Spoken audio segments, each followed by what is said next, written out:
Welcome to the AI for Career Success video overview by Curt Robbins, where we help you get smarter than your competition. So, the foundation for our discussion today comes from a very insightful article from August of 2025. It's titled, What a New Study on the Occupational Implications of Generative AI Means for Technical Communication, and it's authored by Giuseppe. Now, while that date is, of course, in the future, the analysis itself is grounded in emerging data, providing a really rigorous framework for understanding how our professional lives are about to evolve. All right, here's our roadmap for this overview. First, we'll look at this groundbreaking new study. Then, we'll explore its main finding, which is all about augmentation, not replacement.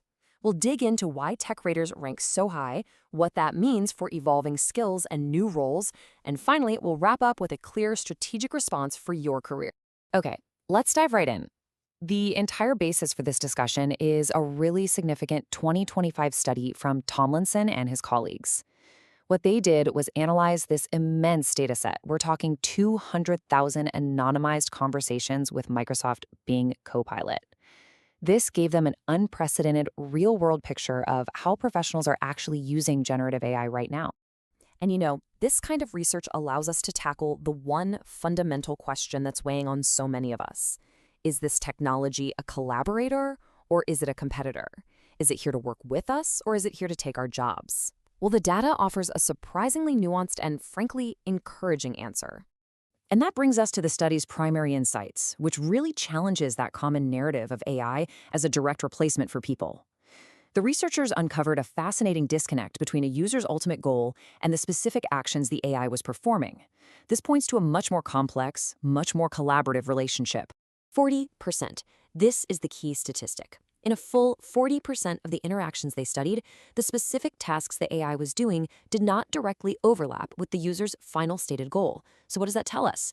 It suggests AI isn't being used as a complete substitute for a human worker. Instead, it's being used as a powerful tool for specific pieces of a larger project. In other words, it's an assistant, a collaborator, not a replacement. So to quantify this impact, the study developed a really clever metric called the AI applicability score. It's important to understand that this isn't a score of obsolescence, it's a score of relevance. It's calculated by looking at three things: how often a job's core tasks show up in AI chats, how well the AI actually performs those tasks, and just the general range of activities the AI can handle for that job. So, using this score, which professions are most impacted? Well, the study found that technical writers, among other knowledge workers, rank very high. Now, this isn't a reason to panic, it's a signal for us to pay attention. The reason for this high score is a really tight alignment between what AI is good at and what these jobs entail every single day. And this table here illustrates that point perfectly. If you look at the column on the left, you see the tasks where AI has the highest success rates: gathering info, writing drafts, and explaining complex topics. Now, look at the column on the right. Those are the absolute foundational pillars of technical communication. It's a near-perfect mirror image, and that's exactly why the applicability score is so high. But it's important to note, technical communicators are certainly not alone in this. Other professions that are heavy on knowledge and communication also scored very high. We're talking about interpreters and translators, historians, editors, and even sales representatives. You see the pattern here, right? If your job is fundamentally about synthesizing and communicating information, AI's impact is going to be significant. So all of this data really builds a strong case for evolution, not extinction. The crucial thing for us to understand is how these high applicability scores will actually translate into practical, day-to-day changes in our job functions, and, just as importantly, the creation of entirely new responsibilities. The study helps us draw a very clear line in the sand. AI is exceptional at the heavy lifting, things like initial drafting, revising text, and gathering baseline information. What this does is it frees up the human professional to concentrate on the areas that demand nuance, creativity, and strategic thinking. Things like deep data analysis, sophisticated visual design, and high-level content strategy. That is the human edge. So what does this future actually look like in practice? Well, we can expect a definite shift toward more advisory and curatorial roles, where professionals are managing and refining AI-generated content. Quality assurance is poised to become a huge growth area.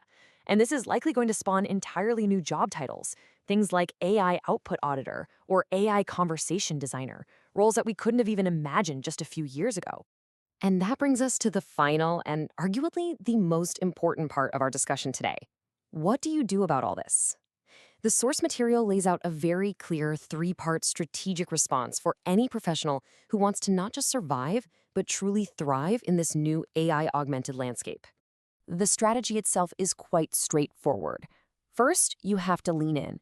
Don't resist the technology. Instead, learn to master it for drafting and editing. Second, build up your skills in those uniquely human areas we just talked about: data analysis, user experience, and content strategy. And third, consciously begin to position yourself not just as a content creator, but as an AI-aware content strategist who can guide these powerful new tools. There's a quote from the source article that just perfectly encapsulates the core message here. It says, "The takeaway isn't AI will replace us. It's AI will change the way we work, and we need to be ready." The conversation really needs to shift away from replacement and toward transformation. The goal isn't to fear the change, but to prepare for it with real intention. So I'll leave you with this final, crucial question to consider for your own career. How will you personally leverage AI to evolve from being a creator of content into an expert architect of content strategy? Thank you for watching. This is where we teach you AI and help you get smarter than your competition. To continue learning with us, please subscribe to the AI for Career Success YouTube channel. And if you found this analysis valuable, we'd appreciate it if you'd like, comment, and share to help us reach a wider audience.